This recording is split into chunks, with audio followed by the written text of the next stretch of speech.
ধুর, চিনিকে এখনই শেষ হতে হলো। এখনো কত রান্না বাকি আছে, তারপর বরকেও চিনি দেওয়া চা করে দিতে হবে যে।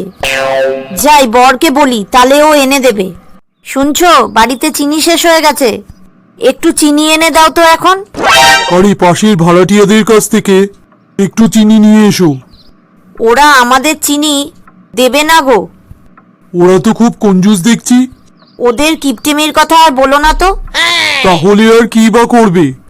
আমাদের স্টোরেজের আলমারি থেকেই চিনি বের করে 1 কাপ চা করে নিয়ে এসো যাও। আরে অজিত, কি খবর রে? 1 সপ্তাহ পর তোর সাথে দেখা হলো আজ। হ্যাঁ রে, ঠিক বলেছিস রে তুষার। তা এখানে কি কিনতে এসেছিস?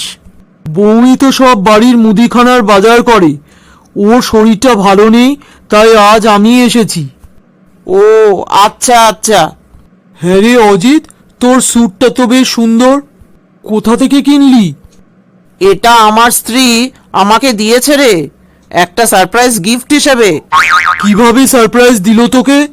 আমি অফিস থেকে ফিরে দেখি সোফার ওপরে এই স্যুটটা খোলা অবস্থায় পড়ে আছে।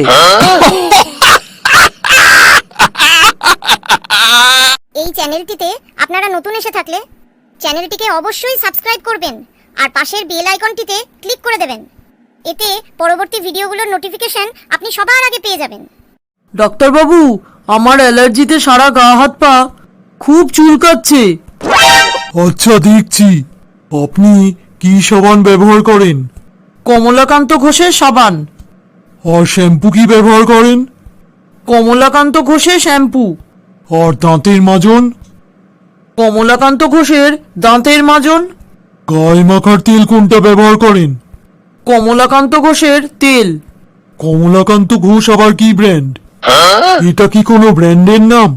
না না ডাক্তারবাবু, কমলাকান্ত ঘোষ আমার রুমমেট। দেখো কাণ্ড। ক্লাসের মধ্যে যে কেউ আমার প্রশ্নটার উত্তর দাও। মানুষ যে পরিবর্তনশীল এর প্রমাণ দাও। আমি পারবো স্যার। বলো দেখি উত্তরটা। আমাদের পাড়ার একজন যখন আমাদের সঙ্গে আড্ডা দিত, তখন তাকে আমরা বড় ভাই বলে ডাকতাম। তারপর তিনি যখন আমাদের বাড়িতে টিউশনি করতে এলেন, তখন আমরা তাকে স্যার বলে ডাকতাম। এরপর তিনি আমার দিদিকে বিয়ে করলেন, এখন তিনি আমার জামাইবাবু। স্যার, তাহলে হলো কি না দাদা থেকে জামাইবাবুর পরিবর্তন? ধুর, আজ এত দেরি হয়ে গেল অফিস পৌঁছতে। এই দীপঙ্কর দা, আমাকে কি বস খুঁজছিল? আরে অরূপ, তুমি এখন ঢুকছো অফিসে? বস অলরেডি তোমার খোঁজ করতে এসেছিলেন 2 বার। সর্বনাশ, যাই ওনার কাছে, দেখি কি বলবেন আজকে উনি। স্যার, আমার আজ অফিস ঢুকতে খুব লেট হয়ে গেছে। অরূপ, কোথায় ছিলে এতক্ষণ? এত দেরি করেছো কেন অফিস ঢুকতে? স্যার, গার্লফ্রেন্ডকে কলেজ ছাড়তে গিয়ে দেরি হয়ে গেছে। কি? কাল থেকে টাইমে অফিসে না এলে আর তোমায় অফিসে আসতে হবে না। ঠিক আছে স্যার।